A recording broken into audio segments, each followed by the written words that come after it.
Davis, Julie Kedzie, Laura Sanko inside Fight Church here tonight in Kansas City, Kansas. Harrison in the red, King in the black. I'm surprised to see Courtney sort of closing distance already.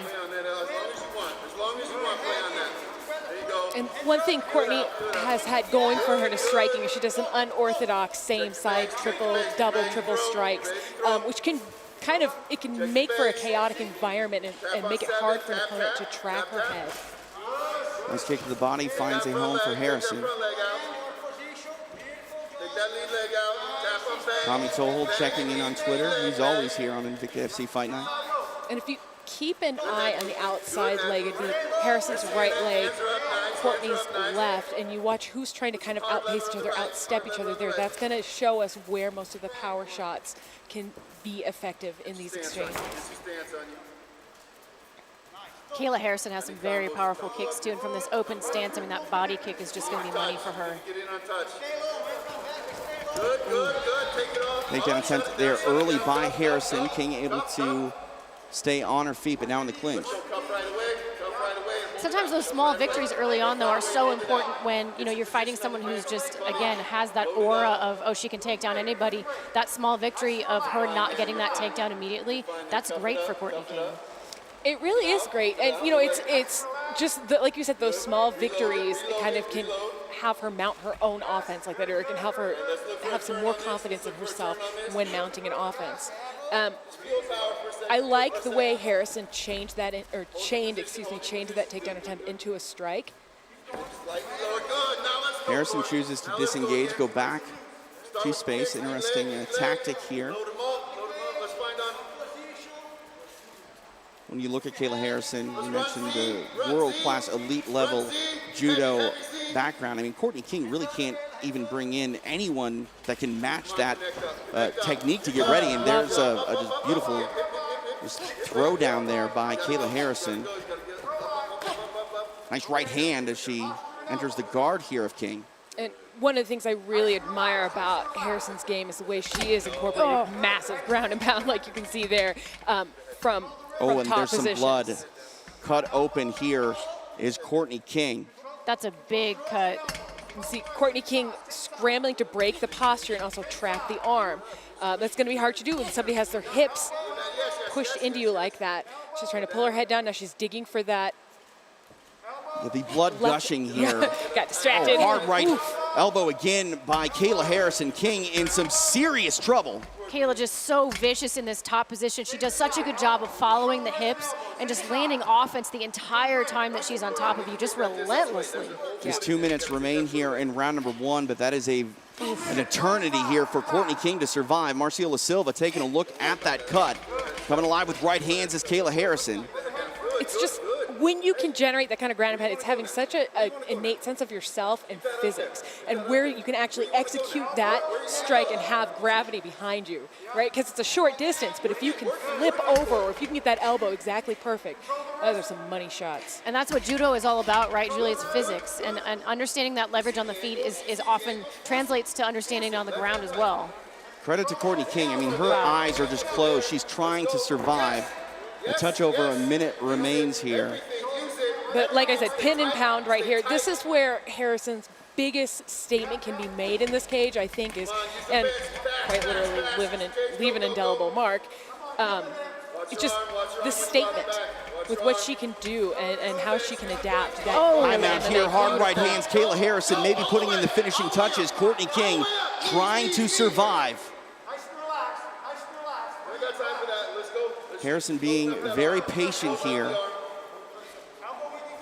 Courtney's still intelligently defending, but this fight does seem in a dangerous place for her. I think that this is close to being stopped for at least a doctor's check. But there's 30 seconds left. They may. That's a good point.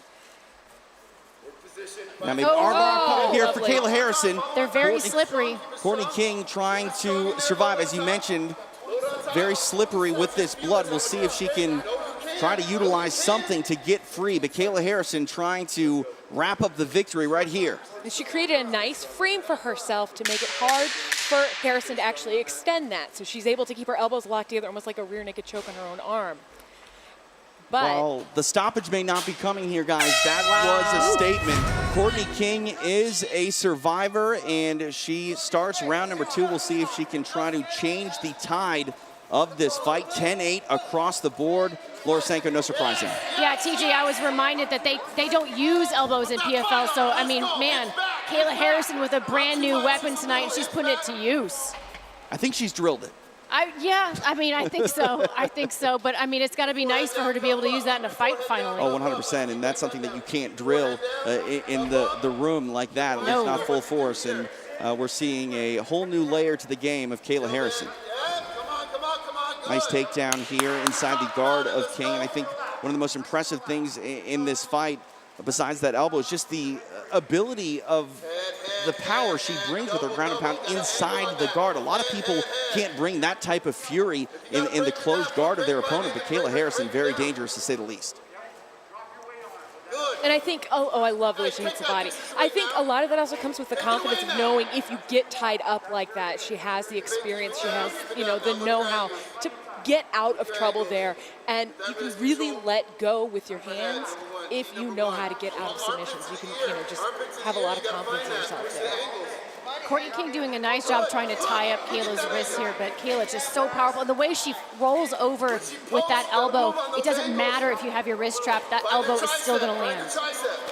Yeah, I was impressed that Courtney King really got in her face at the beginning of this round, but I think at this point she should think more disengaging, not keeping that guard locked up, but actually getting back to her feet, working her way back up now. And Courtney King is definitely here for a fight, and she has one on her hands with Kayla Harrison inside her guard. See if she can try to make something happen. Looks like she's on her left hip, maybe trying to grab the neck or maybe Kimura. Blood can be an excellent lubricant on the ground in terms of it's really hard to hold on to those submissions hard. It slides through the gloves, slides across the skin, and so it does favor escaping submissions. It's much more greasy and oily feeling than you would imagine it to be. Oh, wow. Trying to grab a hold of the neck here is King. She's been able to slow down the pace and slow down the pace enough for Marcela Silva to intervene and stand them back up. Felt like she was landing a lot of shots, and I'm a little surprised by that. But this is where King wants to be in this fight, on her feet, peppering, moving in and out, really getting that flurry, trying to get Kayla moving back. Nice shot. I feel like she's moving in but not out, Julie. I would like her to do both. I agree with you. I think not just moving forward there, but lovely. High amplitude takedown there for Kayla Harrison. 2 minutes remain here in round number 2. And in cases like this, I don't think closed guard is what you want. I think you want to use your guard as a brace to get up. You want to push her away. Any kind of brace on her, any kind of, pushing on the hips or putting your knees together on the chest and shoving. Yeah, like this. You need to get out of there because you're right in her power zone. Courtney King is very good on the ground, but she needs to be on top. She's got to disengage, potentially get it back to the feet. And, as I said in the keys, find her moment to potentially take it to the mat and get that dominant position. But, man, tough task when you're facing someone like Kayla Harrison here. Harrison steps over into mount. She went for an armbar earlier. We'll see if she tries to go for it again. She's isolating that left arm of Courtney. I like the way she's targeting the ear right there. I think that's, it's a really good way to disrupt somebody's equilibrium and just make them frustrated. And looking at Courtney King, I mean, she may be better suited to sort of give that arm to Kayla Harrison so she can try to roll through and escape. But right now, Harrison electing to just punish her with some strikes here. Flattened out now is Courtney King, and that cut is wide open again. It is, and I think with King, it's more about she just wants to stay in motion at this point, and staying in motion might slow down some of the ground and pound, slow down some of the damage. I don't think offering up her arm would keep Harrison from punching her or elbowing her in the face. She's close to giving up her back here, is King. You mentioned close to giving up her back. I mean, now crucifix position here by Kayla Harrison. Can she put on the finishing touches? A touch over 10 seconds. Oh, wow. That's a wrap. That It is over. done. Kayla Harrison over. has arrived at 145 pounds. Ladies and gentlemen, the end comes officially 4 minutes, 48 seconds. Round number 2, stoppage due to strikes. For your winner by TKO and still undefeated, Kayla Harrison. A world-class judoka